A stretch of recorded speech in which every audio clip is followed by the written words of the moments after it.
The Outlanders Journey. Tier 1, Level 2. Chapter 12. Arc. You still have this residual pain in your wing, a reminder of what you've lost. To your shame, more than anything else that's happened, you're haunted by the moment you fell into the river. The long seconds of plummeting in the air, beholden to forces you once conquered, unsure if you would be torn apart by the churning waters. You dream of the frigid temperatures, the boiling steam cooking you alive, the unmoving body of a little girl in your arms, the corpses floating along the surface, unrecognizable. Whether an athlete or an acolyte, you are only one tiny, mortal, powerless being. It's late into the night, and you can't stay asleep. Your breath rises into the air in little white wisps. Dustings of snow are drifting onto your face. The landscape is turning white, the start of winter. Errol, curled up in a ball, has pulled her blanket over her head. It's quiet all around you, as though everyone, even in their sleep, knows to conserve their energy. Even Zabeth, a known snorer, remains quiet. You've been keeping a mental note of who you have and haven't healed yet. You're afraid of using your healing magic directly in front of them, and so you've opted to do so at night while everyone's sleeping. Tonight, you target a young man named Zurek, who twisted his ankle earlier, as well as Allure, whose burns you've had to slowly heal over several days. Each time you cast your spell, a soft, encouraging warmth spreads from your abdomen, as though thanking you for your service. 2 more days, you think. 2 more days, and you reach the forest. You can see the outline of the trees, like a constant temptation. You never thought your first time visiting the Western INA would be under these conditions. You were still thinking about quad loops and beating Uvir half a year ago. You and Errol have taken the time to learn who everyone is, in spite of their distrust in you. Many of the orcs still want nothing to do with you, and the two of you have had to decipher names from the bits of orcish you're starting to pick up. Zabeth, an older man with a thick beard and a missing eye, was the first to look back at you when you offered him rations. Shaltu, the first person you healed in the cave, and whose face was so mangled that she was nearly unrecognizable, has miraculously survived through all of this. She now helps Bolar and Elder Lasha lead the daily prayers to Grumsh, her voice carrying a deliberate but melancholic weight. Kogan, a gruff and constantly scowling man, is now the clearly strongest person in the group. He lugs all of the heavy equipment solemnly, as if weighed down by the guilt of his own survival. Zurek, Ulgan, Gulum, Bolar, and Bor are in their early to late 20s, bearing heavy burn scars on their faces and arms. They have a certain quiet perseverance, huddling together for warmth in the night. Mok, the youngest boy left, practices magic with his direwolf when he thinks no one is watching. Dura, the new leader, holds herself with uncertainty and fear despite everyone's unspoken faith in her decisions. Finally, Allure, the one who despises you and Errol the most, has recently grown closer to Varbu, a woman with striking eyes and a beautiful singing voice. You find that when Allure is not helping Elder Lasha walk, she and Varbu are leaning into one another, confiding what sounds like deeply intimate reflections. And before you sleep, you try to recall the faces of those you had to leave behind in the chaos of escape. Names you never got a chance to learn. Lives you never took the opportunity to inquire. How much is a life worth? Do the gods view each death as a great tragedy? You hope that the Raven Queen gave them their deserved rest. You hope to one day be strong enough to save everyone. Someone begins to stir. Through the dim campfire glow, you notice someone shifting around. Bayron. He's huddled in a bundle next to Bach and Bella. He shivers and groans, and then reaches out to stoke the nearly extinguished flames. With a sigh, he rubs his eyes and pushes himself up, slipping out of his bedroll. As he peers around at everyone, you squeeze your eyes shut. A few moments pass, and you hear footsteps trekking away. You open one eye. Bayron is tiptoeing away towards the forest, hands dug into his jacket pockets, a blanket around his shoulders. He glances back at the rest of the group every few seconds, suspiciously. Soon he's nearly out of sight, obscured by the darkness, but you can still see the outline of his figure. He seems to be waiting for something or someone. Was Errol right all along? Is he really a spy? Maybe where her assessment went wrong was that she thought all three of them were involved, when it was only Bayron. There's a long pause. You try to listen for any communication, any sounds. You glance at Errol, wondering if you should wake her. Suddenly, appearing out of nowhere, a translucent creature made entirely of fog appears before him, holding a large chest. Are you dreaming right now? You place one hand on Errol's bedroll. Bayron takes the chest and opens it. It's too far away to see, but you make out a few of the items. Scrolls, a lantern of some sort, possible containers, and clothing. As soon as the last item is taken out, the creature vanishes without a trace, taking the box with it. Bayron immediately slips on one of the clothes, which you realize is a coat. He breathes into his hands and rubs them together. Then he plops down and begins to examine the lantern, rotating it around. He takes out what appears to be a letter, and he unfolds it and reads it. He sighs and quickly stuffs everything into his bag. He rubs his temple as he drags his feet back to camp. You close your eyes again. Do you tell Errol? You finally witnessed damning evidence that Bayron is guilty. Maybe he won't be as hostile if you confront him privately first. He probably doesn't trust Errol after what happened. You need to figure out, before you get to the forest, what he's planning to do. Is his ultimate goal to infiltrate your nation? Laurel? You hear. It's from Bach, who's slowly sitting up. You've heard Bella call him Laurel before. This is only further confirmation that he really is a spy. Shh, whispers Laurel, squatting down. He pats Bach on the shoulder.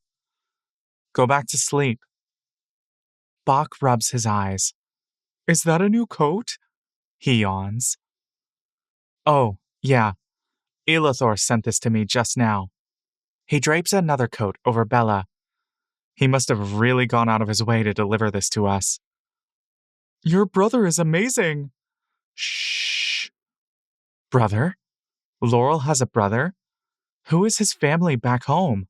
A family of spies? Bach sits up, and the two stare at each other in total silence. Laurel slips back into his bedroll and leans against Bach, sighing. You realize they're probably using that telepathic communication that Errol was talking about. That, more than anything, was what made her suspicious in the first place, and now you can see why. Errol groans and shifts around, still completely hidden in her bedroll. Maybe it's better if you gather more information first. The last thing that would help here is doing something rash. Sarandre, you pray in your head, clasping your hands together. I need to find the truth. I need to figure out what's going on in order to prevent any further deaths. Please, grant me the power to learn. A gust of wind rolls across the fields, warm like the summer breeze. The air swirls around your head and into your ears. Then, everything is still once again. Bach groans, stretching his arms. He pulls his blanket around the two of them, and they cuddle together.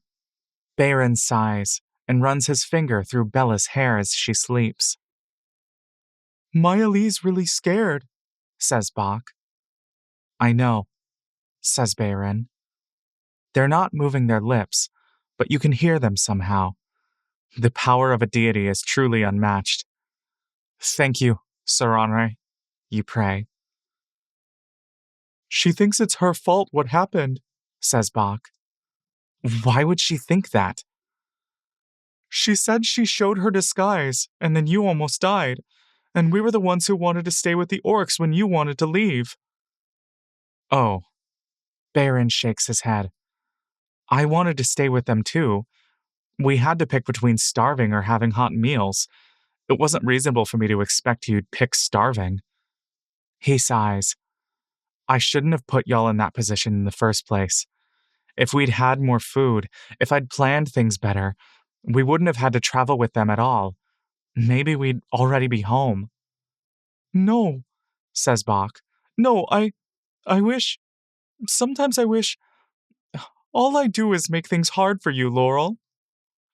We're all doing what we can, and I know you're trying your best. Laurel breathes into his hands, rubbing them together. He extends his arms toward the campfire, and a tiny flame flickers to life. I'm scared to go home. How come? I don't want to hurt more people. You haven't hurt anyone. I've hurt you a lot. I don't want you or Maya to die because of me. If anything, you're the only person who keeps us from freezing to death at night, Laurel chuckles out loud. You don't give yourself enough credit. I don't know. There's a long moment of silence before you hear Laurel again. Tell me again what it's like. You're home. Bach pulls his knees in. It's big. Laurel laughs. What else? The grasses look like the ones here, but it's always green. And when it snows, Mama mashes her magic berries and mixes them with bison milk, and we eat the tops of snow with maple syrup. And sometimes there's bison cheese. That sounds so good. I can't wait to meet Mama. I can see why you miss her so much. Yeah. She must be waiting for you. Bach shrugs. I hope she still remembers me. Of course she does. She'll recognize you as soon as she sees you. There's a long pause. You take this moment to collect your thoughts. It's hard to make sense of what they're saying without any context, but it doesn't sound like they're conspiring. Bach, it seems, truly is a furbolg from the Northern INA. You hear Laurel's voice again. Hey, look at this note my brother wrote. Bach leans in closer as Laurel unfolds it. Dear Elise, this is everything I was able to find for you. I hope it helps. But this is the point where I have to put my foot down. This is the last thing I can do for you. The longer you keep relying on me, the more I'm enabling your bad decisions. It's time for you to be responsible for yourself and come home. I'm sorry. Stay safe. Love, Elithor. Elise? So Laurel's name is actually Elise? Bach doesn't respond, opting only to stare at Laurel. Laurel snickers, rubbing their hand against their forehead. I guess I finally pushed him too far. I made a mess so bad that not even he can save me this time. Your brother did a lot for us. Yeah, he did. And you know what I was thinking after I finished reading that note? I thought about how much I hated him, and how heartless he was to let his little sister die out in the wild. I was holding on to all this stuff that he had gone out of his way to get me, stuff that probably cost him all of his savings. Maybe he went into debt to get these for me, and I felt nothing but contempt. Laurel laughs again. I really am the worst. No wonder he used to call me a spoiled brat. Did you and Elithor used to fight a lot? Not until recently, says Laurel. I fought more with my father. I wonder what they think of me now. Are they mad at you? Laurel shrugs. They've stopped contacting me, so I can only assume as much. They snicker again. I think the worst part is, from my family's perspective, everything was going so perfectly for me. I was doing everything right. I should have been happy. I know hundreds, maybe thousands of people would have killed to get my spot into the academy. Shit. I don't even know why I'm dwelling on that fucking school when we're out here dying. I don't know what's wrong with me. You're not wrong, Laurel. Laurel chuckles. Maybe I am. But you're helping all of us. I'm not nearly as selfless as you think I am. I'm pretty sure I'm just running away, and I'm using you two as an excuse. You wonder how you're going to tell Errol all of this. So Laurel is definitely from New Everlon. She was right about this, too. He's pretending to be a wood elf, but he's doing it to help Bach and Bella, no, Maya Lee, get home. He seems to be legitimately helping them. When you look in the mirror, says Laurel, do you ever feel like you're looking at yourself? I don't look in the mirror a lot. How about a reflection of yourself? Oh, says Bach, I think I look ugly and scary. You have probably the most ruggedly handsome face I've ever seen. If we shave your beard more often, you'll clean up really nice. Oh. Bach presses his chin against his knees, lifting his shoulders up to his ears bashfully. I hate how I look. But you're very handsome too. It's a carefully crafted appearance. Laurel was someone I picked for myself. I chose that name, and I got to craft my appearance of this inner idea of Laurel. You don't like it? I do. I think I like it more than Elise. I like it more than Baron. It was fun for a bit. I definitely fooled a lot of people with it. Lots of people really believed I was this person I'm not. Lasha wasn't wrong, what she said. All I'm apparently good at is lying to everyone. Everything they say about changelings, I fit the mold perfectly. No wonder they hate us. I don't hate you, Laurel. You don't lie to me. There's a hesitation. Thanks, Bach. You don't have to be Laurel if you don't want. I'll like you no matter what. Laurel rubs their eyes. I don't know what's going on with me, sorry. I think I'm just talking in circles. It's okay. You're struggling to piece together what all of this is supposed to mean in a literal sense. What tangible implications Laurel's confessional has on the group. From what you gather, they were born and raised in New Everlon. They have family there. They went to a prestigious school. They are something called a changeling, whatever that is. On all accounts, on paper, it would make sense for you to conclude that they're a spy. They even admitted to being a perpetual liar.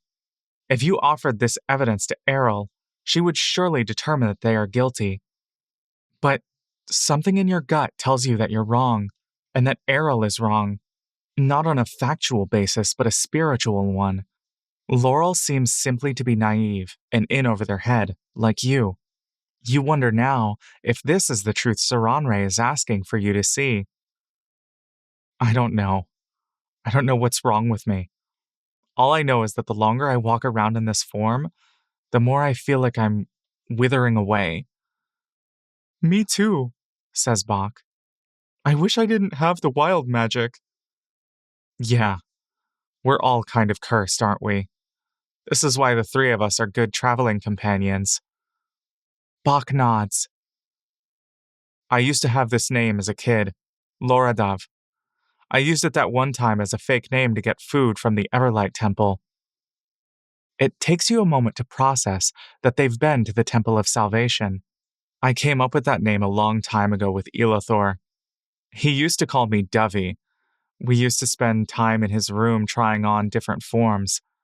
I don't know why, but I've been thinking about my old Laura Dove appearance. What she'd look like if she grew up.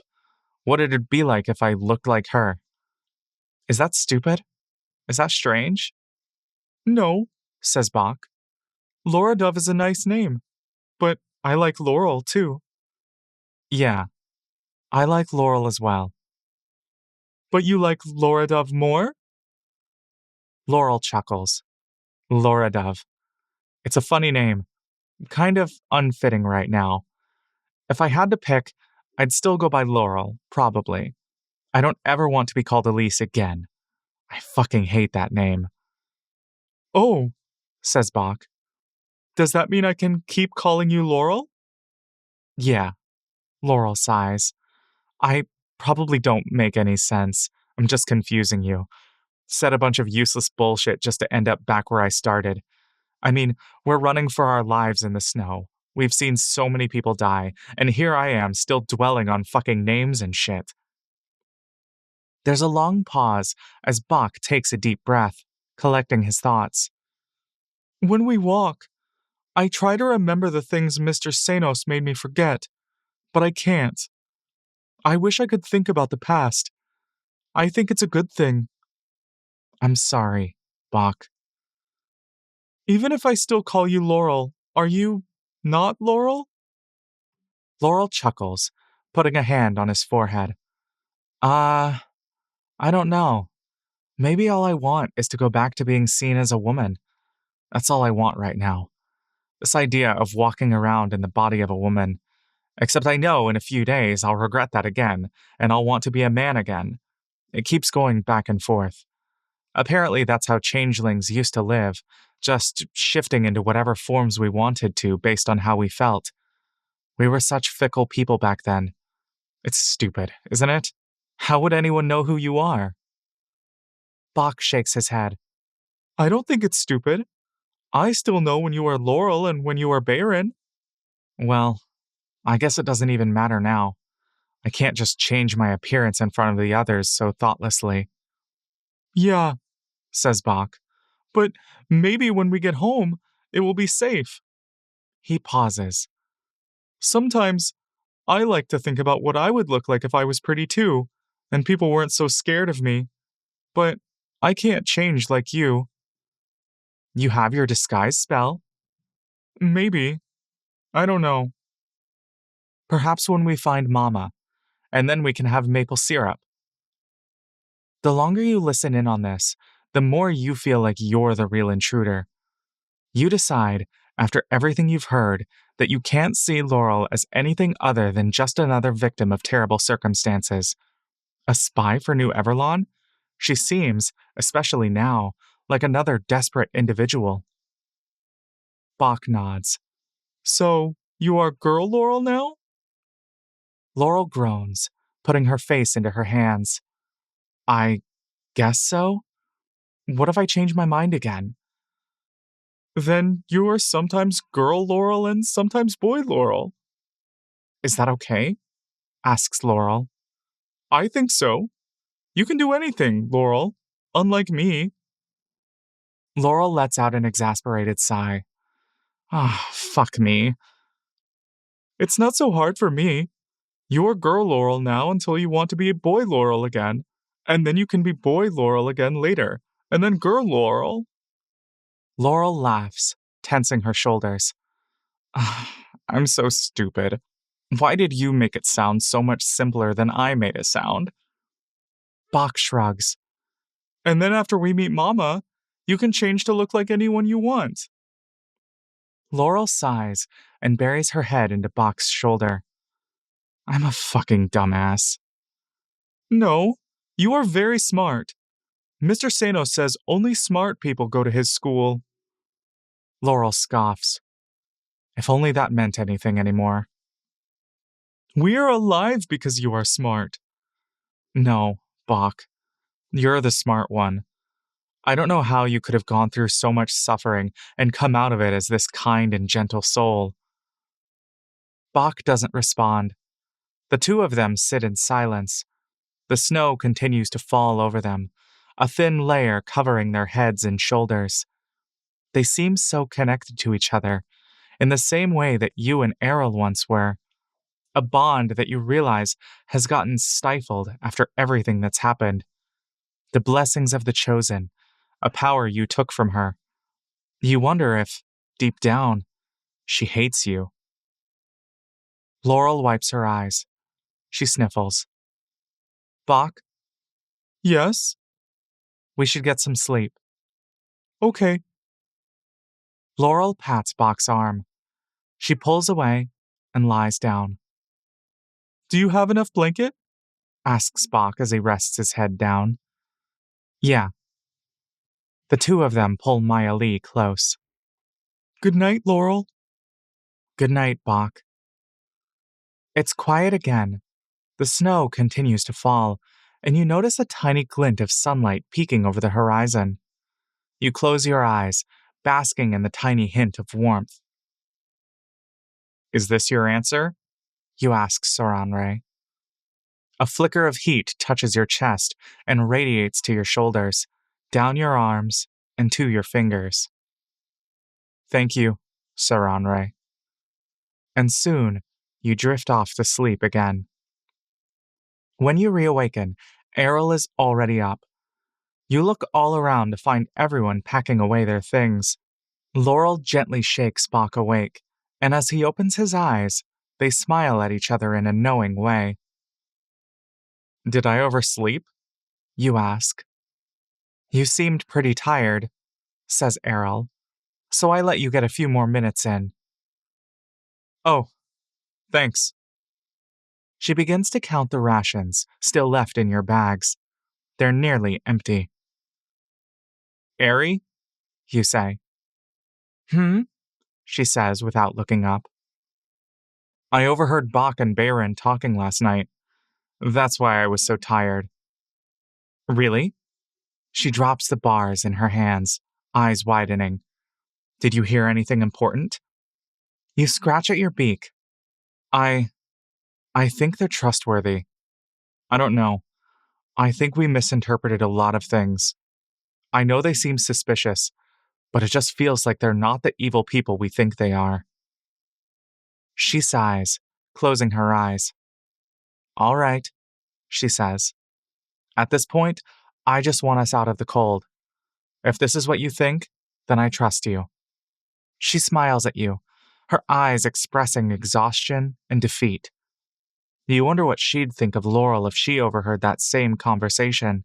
You've learned so much about Errol throughout this journey, her instincts and insecurities and grace and diligence. You should feel closer to her than you ever have, and yet, the distance between you two is only widening. Thanks, Airy. For the final 2 days of travel, you're practically walking along the perimeter of the forest line. The trees are mostly evergreen, with white snow layering the top. You smell the damp moss, the soft soil. When you look hard enough inside, you can spot the sturdy wooden platforms built around and out of the tree trunks, high up in the canopy. Unlike the southernmost part of the forest, there are no signs of any ropes, bridges, ladders, or pulleys connecting all of the structures together. On a late afternoon, Errol, checking the map, notifies Dura that you've all passed well into the western region. You and Errol have been wearing your badges visibly on your shoulders, leading the group. The guards here should have long ago spotted your traveling party. They must be on high alert. Errol gazes at you anxiously. You've been watching her muttering to herself under her breath, rehearsing what she needs to say to the border guards. She's breathing heavily through her mouth, her shoulders rising and falling. She doesn't say it explicitly, but you know she's counting on you. I got this. You pat her on the shoulder. You glance back at the group, all of whom stand stiffly, waiting for your cue. You unclip your badge from your cloak. You raise it up to the sky, and you tilt it towards the sun, letting it reflect the light. A branch snaps above you. You take one step towards the forest. You're practically inside already. The soil is soft and damp. It's almost warm, as though you've entered an entirely different world. We come as a group seeking shelter for the winter, you announce in Aarakocra. There's a long pause. You glance back over your shoulder. Errol takes a step forward, raising her badge into the air. Everyone else keeps their distance. Dura is gazing up nervously, one hand gripping her spear, the other holding her belly. A voice above you declares, Southerners, state your purpose. In a high-pitched but authoritative call, why do you enter from outside our territory, and why do you bring foreigners? As stated, we came as a group, you say. You angle your badge towards the source of the voice. We also have with us a furbolg and 2 wood elves who wish to return to their homes. They were forcibly taken by a New Everlonian. You hear a dull thud directly above you. You squint and finally notice the platform over your head, painted dark green to camouflage with the trees. Footsteps begin thumping around, and Aarakocra takes off into the skies, soaring across your field of vision before landing and disappearing behind thick foliage. By law, any citizen with a badge will be permitted to enter our territory, but, without exception, those without a badge will be denied entry. You and the human are permitted. We have individuals who are citizens but had their badges stolen, you say. As I mentioned, they were kidnapped by New Everlonians. Errol steps forward again, now standing right beside you. The orcs! Her voice is shaky at first. She clears her throat and speaks up in an accented Aarakocra. The orcs, I believe, also formed an alliance with the western region long ago. There's more movement. Tree branches are swaying and cracking. There's whispering. Finally, the commanding voice responds, this time in Sylvan. In the case of the INA citizens who do not have their badges, we will need to verify their identity through questioning. As for the orcs, I believe there's been a misunderstanding. There is no clause in our alliance with the nomads of Grumsh that permits them entry into our territory. You turn around to Dura. Mock is translating into her ear, and a look of devastation comes to her face. Elder Lasha sighs and lowers her head. You gaze up at the platform again. Please, you say in Sylvan. They've come all this way to seek entry. Their numbers are so low, and they won't be able to survive the winter without shelter. According to the laws of the INA, we cannot, under any circumstances, grant unauthorized individuals entry into our forest. So you'll let a New Everlonian kidnapper come in and not refugees? You look back to see Laurel breaking away from Bach and Maeli. She weaves her way to the front and takes one step into the forest. Are you one of the wood elves in question? I am. As far as we are aware, no citizen of New Everlon has ever been granted entry into the INA. Then how the fuck do you think we got taken out of the forest? You think they teleported us? You stare at her, shaking your head. For someone only pretending to be from the INA, she will only cause more trouble when they question her. Errol waves a hand dismissively at Laurel, trying to force her back. Please, you plead once more. There's only 19 of us. The nomads should number in the hundreds. Not anymore, says Errol. The discussion grows louder. More movement, more voices. Another Aarakocra soars from a separate tree, landing onto the platform with a heavy thud. The commanding voice replies, We have made many agreements with the nomads, but as we've stated, none of them include allowing them into our territory. You speak of agreements when it is convenient to you, says Elder Lasha, stumbling up just behind Laurel. She grabs Laurel's arm for support.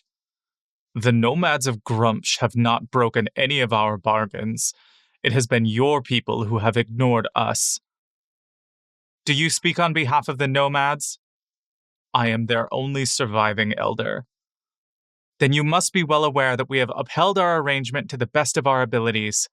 Those are not the terms. You have turned your backs on us in favor of the elves. What promises of protection have you given us? When we oversee the plains, our bodies are the first to fall to the monstrosities that lurk in the shadows. We uphold our bargain. We die to protect your forest, your people. And what have you done in exchange? Send the elves in droves to exterminate us. She sighs, rubbing her temples. We know suffering.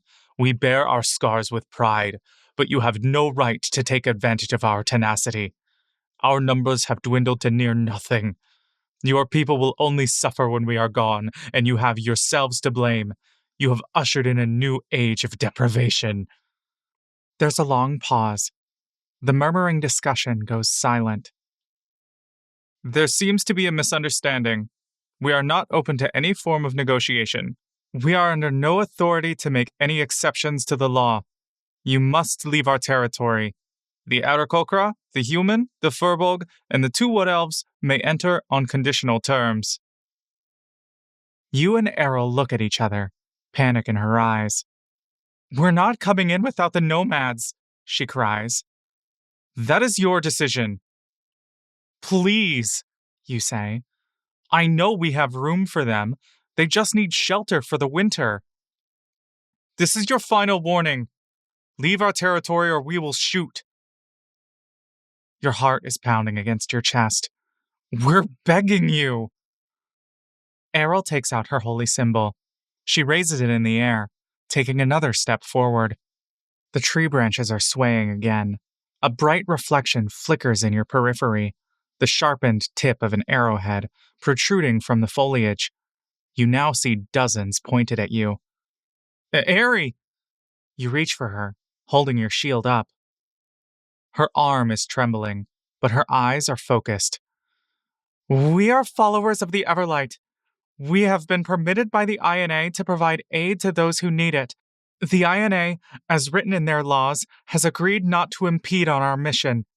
As representatives of the Everlight, our current mission is to provide a safe shelter for this traveling party for the winter, and we believe that the INA is the most suitable place to fulfill that purpose. By law, you cannot deny us. It's silent once more.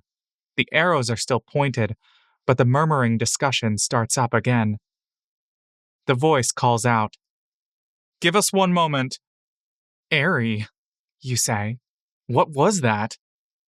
I don't know how I remembered it so suddenly. It was a loophole that High Priestess Vavina mentioned a long time ago, from an alliance she made with the INA. Even now, the legacy of her travels long ago might be the very thing that saves you all. Someone on the platform begins pacing around with fervor and frustration. In Aarakocra, someone yells, in a clear voice, There's barely any of them left. Look at their wounds. You think they're lying? Soon the conversation escalates into a shouting match, and you catch bits and pieces of both emphatic agreement and ardent refusal. The commanding voice hushes all of them, slamming something hard onto the floor. The arguing ceases. You are here on religious duty, then? The voice calls. I am, says Errol, still holding up her holy symbol, as is the Aarakocra with me. What are your names? Errol, candidate of the Everlight. And the Aarakocra? My name is Ark, you say. Chosen of the Everlight, Errol adds. You hear the flapping of wings. Soaring down is a striking peregrine falcon Aarakocra with a gray spotted belly, a short beak, and sharp black eyes. There's a bow and quiver of arrows on her back, and two short swords sheathed by her waist. She lands on a branch above your heads. Where do you intend to bring them into the INA? She asks. The northern region, you say. We plan to have them all stay with the Furbolgs. The one with us has agreed to take us in. The Aarakocra narrows her eyes, perplexed by this answer. She does not speak for a long while, but eventually she says, My name is Aled. I lead the border guards of the Western INA. Errol and Ark, you are permitted to come up and state your case. The Furbolg and the Wood Elves may come as well. And the nomads, you say. So long as you prove your identities, we may be able to make an exception for the nomads.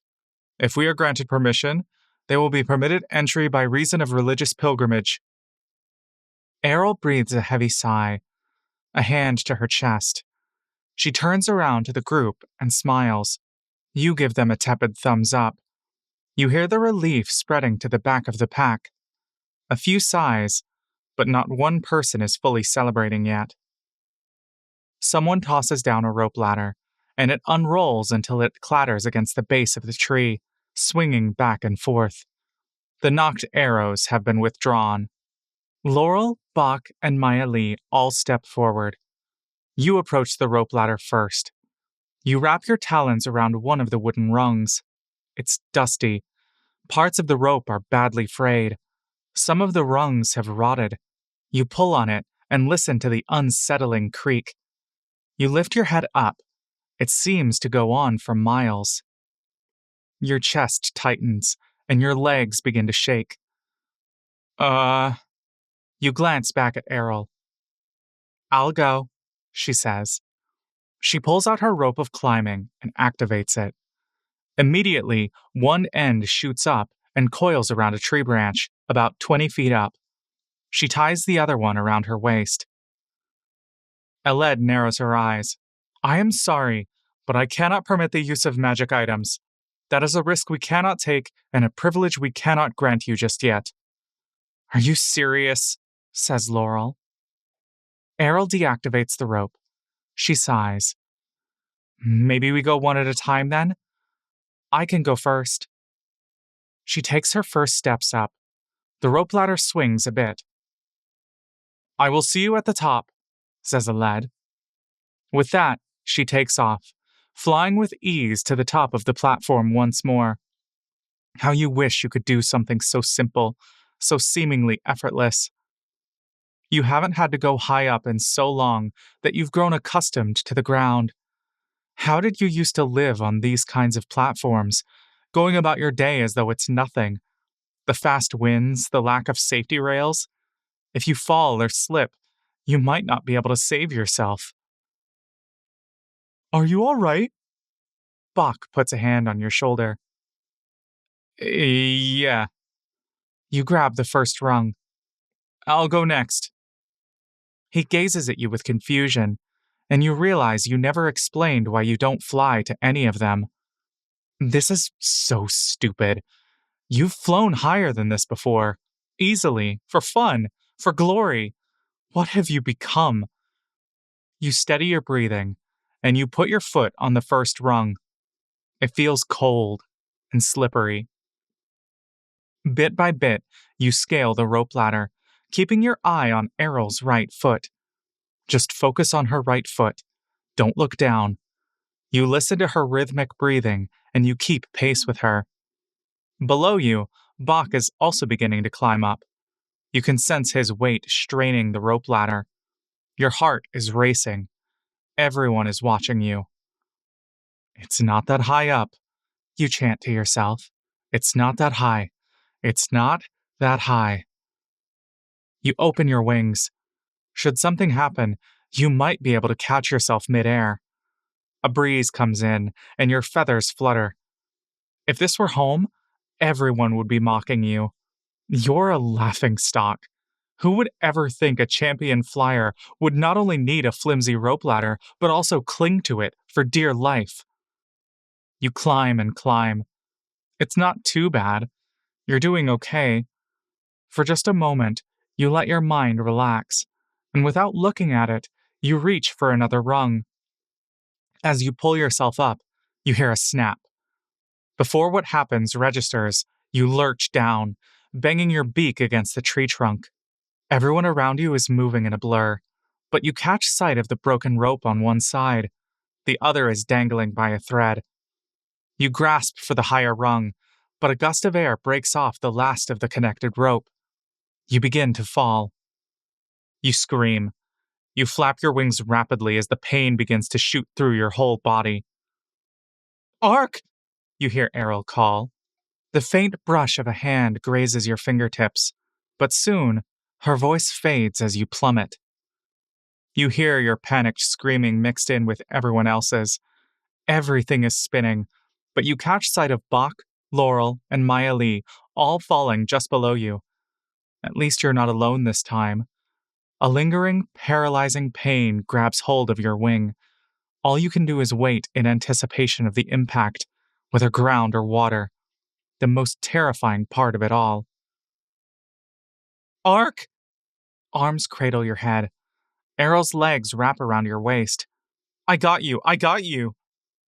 With a twist, she forces her body to go underneath yours, and you realize she's about to die with you. What a horrible way to go. You couldn't just die on your own the first time. Now you have to bring your best friend along with you. All 5 of you, surviving up until the very last moment when there was some semblance of hope. You squeeze your eyes shut. bracing for the impact. You stop, just as you did in your visions of Saranre. You can still feel Errol's arms around you, holding you tightly. You open your eyes, expecting to see the darkened surroundings of your previous dreams. You find, instead, Laurel, twisted around to face up at the sky, pointing a wand directly at all of you. And gently, like feathers, you all float down. Maya Lee begins to giggle as she flaps her arms playfully. You all land soundlessly onto the damp soil. "You okay?" asks Spock. Lying next to you, he rests a gentle hand on your shoulder. You instantly burst into tears. You cling on to Errol, who rocks you back and forth, fingers combing through your feathers. Laurel groans, standing up and dusting herself off. "A fucking broken rope ladder? Are they trying to kill us?" Gingerly, Bach helps you to your feet. Your legs wobble, but he holds you steady. You're still gripping Errol's hand tightly. You glance over at the orcs, all of whom are staring at you, all with worry. Hot shame washes over you. They must be wondering why you can't fly. You want to die. "Hey!" Laurel shouts to Aled. "Why don't you fucking come down to us if you want to have a fucking face-to-face conversation? We'd be dead if not for my spell. No magic, my ass." Aled pokes her head back out, looking down on all of you with complete bewilderment. She scratches her head. "One moment," she says. "Fucking morons," says Laurel. "Can't do anything right." "What was that?" Errol asks her. "What was what?" "The spell." She shrugs. "I reckoned we needed something if we were going to live up in the trees with the Aarakocra." She gazes back up, shouting, "Not that I should need it." "What is it exactly?" you say. "It's a spell called Featherfall. It lets you float down safely from the air. I can get up to 6 people at a time." Errol looks at you, still holding your hand. Then, with a heavy sigh, she turns to Laurel and says, "Thank you." Laurel shrugs. Flying down, Aled finally lands onto the ground next to your group. She puffs out her chest, as if trying to establish dominance now that she's level with you all. She stares into each of your eyes, one at a time, until she reaches you, and a hint of realization comes to her. "Wait!" She blinks several times. "Coney?" Your heart sinks. You breathe out an exasperated sigh. "Yeah," you say. "That's me." There's confusion on everyone else's faces. You try not to look at them. "I heard everyone was wondering where you've gone," says Aled. I had a pretty major life change, as you can see." "So you're adventuring now?" She examines your shield, with the clear engraving of Saranre's symbol. "A religious traveler?" You sigh. "Well, as you can tell, I'm not really cut out for flying anymore." And for the first time, her piercing gaze seems to soften. "Ark is your real name, then?" You nod. She once more examines each of you, and she narrows her eyes at the orcs, who are still watching with bated breaths. "Can you truly vouch for the people you're traveling with?" she asks, motioning at everyone. You nod. "Yes, I'm more than certain. I've been traveling with them for a while now, and all I can say is they wouldn't be here if they had any better options, and I wouldn't be alive without them." She scratches her beak. She closes her eyes and sighs. "Very well. We will arrange for you all to rest here this evening. Once we have settled things with the regional leaders, we will inform you of our final decision." "Really?" you say. "Yes." She raises a hand and motions for the orcs to step in. There is hesitation on their faces, but Errol gestures for them as well. Dura tepidly sinks her foot into the soil, then another and another. The others follow closely behind her, crowding close together, gazing all around in anticipation. Rock is sniffing at the mossy air with curiosity. You glance back up at the platform. Will we be staying up there? Yes. We will arrange for a safer method for you to climb. I apologize for what happened. Our supplies are dwindling here. Laurel rolls her eyes. Do you mind if we stay on one of the lower platforms? You point up. This one might be too high. Not just for me, but we have lots of injured people with us. Aled gives you a sympathetic look. She nods. I understand. I'll ask for arrangements to be met. Thank you, you say. We shall make the preparations now. She whistles loudly, and you begin to hear the commotions pick up again. She waves over to another tree nearby, and from there, you see more rope ladders lowered down. The platform does seem a bit lower than the first one. Heads finally poke out, blinking at you with a childlike sense of wonder. This is what it's like to be gawked at. You were once admired, but now you're an exhibition for mockery. At the very least, you were able to use your pathetic little misfortune for something useful. You'll all have a warm place to sleep for tonight. Pity. It's all due to pity that you have all the things you have now. From Saranre's blessing to your entry into the Western INA. Nothing you've tangibly done has made you truly deserving of what you have. From the top, amidst all the discussions and voices, you catch several people speaking your performance name. It's him! I recognize him!